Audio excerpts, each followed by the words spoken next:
بسم الله الرحمن الرحيم. قال الله تبارك وتعالى في كلامه المجيد وفرقانه الحميد: قل هل يستوي الذين يعلمون والذين لا يعلمون إنما يتذكر أولو الألباب. صدق الله العظيم. وقال النبي صلى الله عليه وسلم: طلب العلم فريضة على كل مسلم، أو كما قال عليه السلام. وقال الشاعر: رضينا قسمة الجبار فينا لنا علم وللجهال مال، فإن المال يفنى عن قريب وإن العلم يبقى لا يزال. أيها المستمعون الكرام، إن من دواعي الفرح والسرور والغبطة والحبور أن أقف أمام حضراتكم السامية.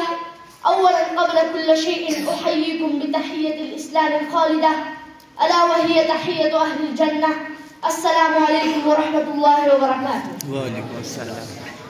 أيها الإخوة، موضوعنا اليوم فضيلة العلم. أولا العلم لغة الفهم، وفي اصطلاح علماء الشرع العلم ما قال الله وقال الرسول وقال الصحابة: هذا هو العلم النافع الذي يهدي إلى الإيمان، الذي يهدي إلى طاعة الله وإلى عبادته.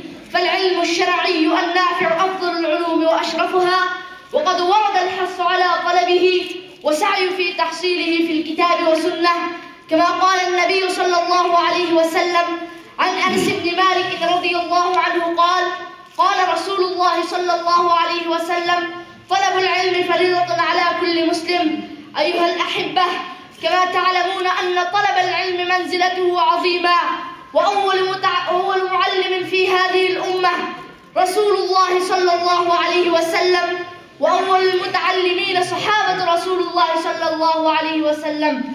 فنصيحتي لي ولكم جميعا أن طلب العلم منزلة عالية جدا.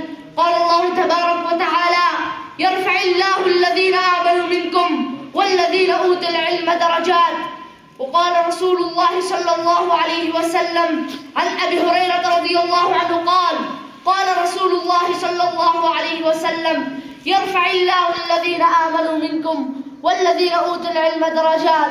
من سلك طريقا يلتمس فيه علما سهل الله له به طريقا إلى الجنة. وعن معاوية رضي الله عنه قال: قال رسول الله صلى الله عليه وسلم: من يرد الله به خيرا يفقهه في الدين. وعن أنس بن مالك رضي الله عنه قال: قال رسول الله صلى الله عليه وسلم: من خرج في طلب العلم فهو في سبيل الله حتى يرجع.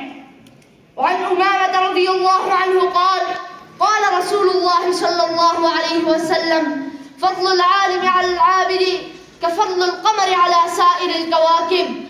أن من سعى في طلب العلم فمشى إلى مجالس العلماء وذاكر فإن الله يسهل العمل بمقتضاه إذا قصد بتعلمه وجه الله سبحانه وتعالى، فيكون سببا لهدايته والانتفاع به.